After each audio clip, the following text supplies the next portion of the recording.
बहू ने आज चाय में जरा शक्कर क्या डाल दी तो सास बोलेगी जरूर। आज दाल में धोखे से नमक ज्यादा हो गया तो बोलेगी तेरी माँ ने यही सिखाया है, मेरी माँ थोड़ा चुप भी रह लिया करो।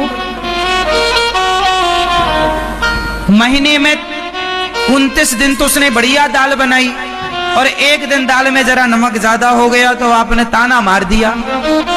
लोग कहते हैं ना कि खाए बिना लोग रह सकते हैं पर बोले बिना, और आप ना बोलने के कारण फिर आपके घर में आग लगती है।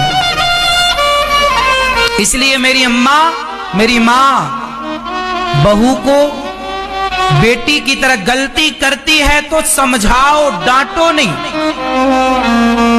100 बार समझाओ, 101वीं बार डांटो। और आप क्या है करती क्या हो, बहू आई ससुराल से, जरा उसको हलवा बनाना। आपने कहा आज बहू के हाथ का हलवा खाएंगे, नई बहू आई है और हलवा जरा उसने लापक लहुआ बना दिया, गीला कर दिया। तो आप लोग क्या ताना मारती हो, अरे इसे तो हलवा बनाना नहीं आता, क्या सिखाया तेरी माँ ने। 4 मेहमानों के बीच में, 4 लोगों के बीच में आपने उसका अपमान कर दिया। तो देखो ये तो ठीक है कि आपको अधिकार है कहने का, डांटने का, डांटो, लेकिन आप ये भी तो सोचो कि सामने वाले को बुरा भी तो लगता होगा। वो आपकी बहू है, आपके घर की बहू है, वो आपके घर का सम्मान है। 2 बातें आप भी तो सहो। गलती बहू करती है तो डांटो मत, सिखाओ। आपकी बेटी जो है उसे आपने सिखाया ना, रोटी बनाना, दाल बनाना, हर चीज सिखाई, डांट कर सिखाया। ये बहू है, आज ही आई है, आज ही मत डांटो, पहले समझाओ, पहले उसका विश्वास जीतो, पहले उसके अंदर जगह बनने दो, आपके प्रति सम्मान बनने दो, सम्मान उसके अंदर आपके लिए। अभी सम्मान उसके हृदय में जागा नहीं आपके लिए कि लो आपने पहले ही ताना मार दिया, उसको लगा ये तो बुढ़िया ऐसे ही है, दिन भर बक बक करती है। इसलिए मौन रहो, मेरे संग बोलो, मौन रहो तो ही अच्छा है। कम से कम विष मत घोलो, बोलो। यदि पहले तुम तौलो, अपने शब्दों को बोलने के पहले ना तराजू में तौल कर देख लेना चाहिए कि शब्दों में कितनी जान है। शब्दों में बड़ी जान होती है मेरी माँ। बंदूक से मार दो, गोली से मार दो तो गोली का शायद व्यक्ति बच जाए, पर बोली से किसी को मार दो, गोली से मार दोगे तो भर जाते हैं वो घाव जो बनते हैं गोली से, पर वो घाव नहीं भरते जो बनते हैं कड़वी बोली से। गोली का घाव शायद भर जाए, बोली का घाव नहीं भरेगा। तो गोली से ज्यादा प्रभावशाली बोली होती है। कितने लोग इस बात से सहमत हैं कि गोली से ज्यादा बोली प्रभाव डालती है।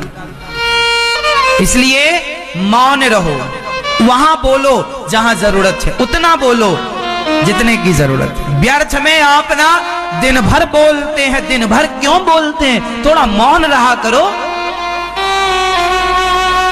और ये बात सबके लिए, बूढ़ों के लिए नहीं, सबके लिए, मेरे लिए, आपके लिए। आप अनिरुद्धाचार्य को देखो, हम केवल कथा में ही बोलते हैं 3 घंटे, इसके बाद हम आपको कहीं बोलते हुए दिखाई नहीं पड़ेंगे। हम बैठे रहते हैं चुपचाप, आप लोग आते हैं, मिलते रहते हैं। हाँ, हम बोलते नहीं है, जहां जरूरत है बोली वहां तो बोलते हैं। क्यों बोले हम व्यर्थ, जहां जरूरत है वहां बोलेंगे। आप लोग भी हाथ जोड़ के मेरी विनती है, इतना भी मत बोल लो कि आपके बोलने से आपके रिश्ते खराब हो जाए।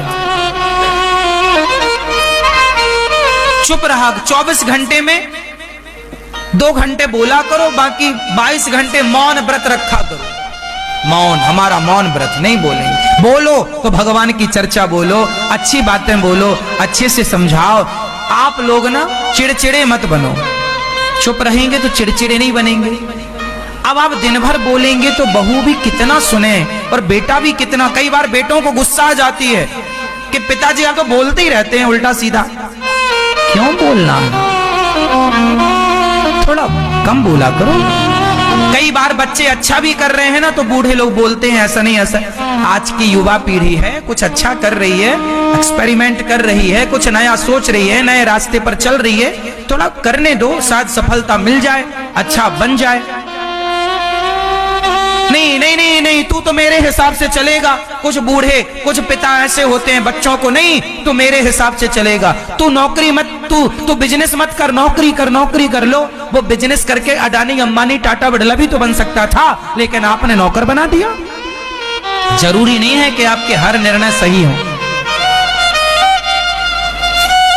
बच्चों को थोड़ा फ्री हैंड छोड़ो, स्वतंत्र छोड़ो, उनको निर्णय लेने दो, साथ में रहो। आप देखो, हो सकता है वो बढ़िया कर जाए, हो सकता है उसके मन में अच्छा है। कई बार आपके ज्यादा दखलंदाजी के चक्कर में बच्चे अपना भविष्य नहीं बना पाते, हर जगह आप टोका टाकी करते रहते। थोड़ा फ्री हैंड छोड़ दो, नजर में रखो, सही राह पर चले, सही संस्कार दे दो, और फिर थोड़ा छोड़ दो कि कर ले बेटा, अब तू अच्छे से कर ले, ये पैसा ले, कर, तू अपना बिजनेस कर, व्यापार कर। हो कई बार आप कहते हैं मेरी प्लानिंग से कर, आपकी प्लानिंग और आज के बच्चों की प्लानिंग अलग है। आपकी सोच और आपके बच्चों की सोच में अंतर है। आपके जमाने में इंटरनेट नहीं था, आज के जमाने में इंटरनेट है। आपके जमाने में इतना नहीं था, इस जमाने में इतना है। हो सकता है आपका बच्चा बेहतर करने की कोशिश कर रहा हो, उसका सपोर्ट करिए, अपने हिसाब से ही मत चलाओ। कुछ बच्चों का जीवन बर्बाद इसलिए हो गया कि उसके माँ बाप ने उसको अपने हिसाब से चलाना चाहा। थोड़ा बच्चों को बच्चों के हिसाब से चलने दो, चलने दो। कोई गलत निर्णय ले तो आप बिल्कुल बेशक रोको, बेटा ये गलत, लेकिन जो सही है, ठीक चल रहा है, सपोर्ट करो। बहू ठीक चल रही है, सपोर्ट करो, गलत है तो रोकिए। हर जगह टोका टोकी, रोका रोकी क्यों जी? सही है, माँ बाप आप हैं, आपका सम्मान है, आदर है, पलकों में हैं आप, लेकिन आप अपने माँ बाप होने का ना कई बार दुरुपयोग भी करते हैं। मैं कितने गवाह खड़े कर सकता हूं इस बात के, कितने बच्चे आपके सामने खड़े कर सकता हूं जो माँ बाप की जिद के कारण उनका फ्यूचर समाप्त हो गया। वो ये करना चाहता था, माँ ने ये कराया, बाप ने जिद, नहीं तू यही करेगा। हमें संस्कृत में इंटरेस्ट है। अब उदाहरण के तौर पर मुझे ले लीजिए, मैं अपनी एक छोटी सी बात रख दूं, सब पे लागू हो जाएगी। मुझे संस्कृत पढ़ने का शौक था, मुझे वेद पुराण पढ़ने का शौक था बचपन से। मैं अपने पिताजी से कहता था, पिताजी मुझे वृंदावन छोड़ाओ, पिताजी मुझे वृंदावन छोड़ाओ। मेरे पिताजी नहीं छोड़े। फिर एक बार मैंने स्कूल की पढ़ाई बंद कर दी, पिताजी बोले पढ़ ले इसको। मैंने कहा नहीं पढ़ूंगा, मुझे वृंदावन जाना है, संस्कृत पढ़ना है, मुझे वेद पुराण पढ़ने हैं। पिताजी बोले मैं नहीं ले जाता। एक साल तक मैं पढ़ा नहीं, ना मैं मुझे वृंदावन लेके आए, ना मैं एक साल स्कूल गया। मैं स्कूल में भैंस चराता रहा, गैया चराता रहा। हमारे घर में भैंस थी और गैया थी, गैया चराता रहा। पिताजी भी जिद में थे, मैं तुझे नहीं ले जाऊंगा। फिर मैं भी जिद में अड़ा कि मैं पढ़ूंगा, वृंदावन पढ़ूंगा, वेद पुराण पढ़ूंगा।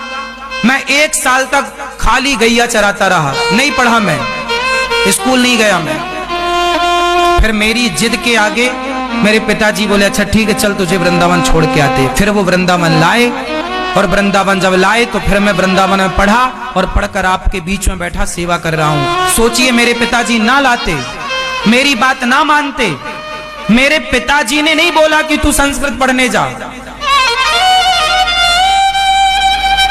एक साल तो उन्होंने भेजा नहीं मुझे। अब वो दूसरे कारण भी हो सकते हैं कि गरीबी घर में इतनी थी कि किराया भाड़ा का भी पैसा नहीं था।